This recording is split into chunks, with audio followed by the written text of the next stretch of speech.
एक बार एक फकीर आदमी एक अमीर आदमी के पास जाता है और क्या कमाल की बातें कहता है।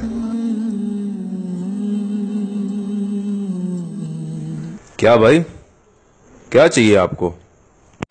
अगर मुझे आपकी दुकान में मौत आ जाए तो आप मेरे साथ क्या सलूक करेंगे?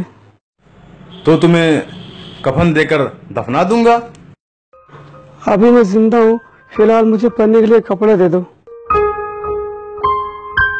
और जब मैं मर जाऊं तो मुझे बगैर कफन के दफना देना।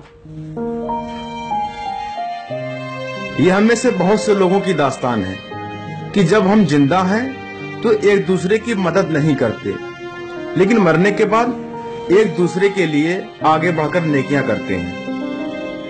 अगर कदर करनी है तो जिंदगी में करो, क्योंकि मरने के बाद क्या फायदा।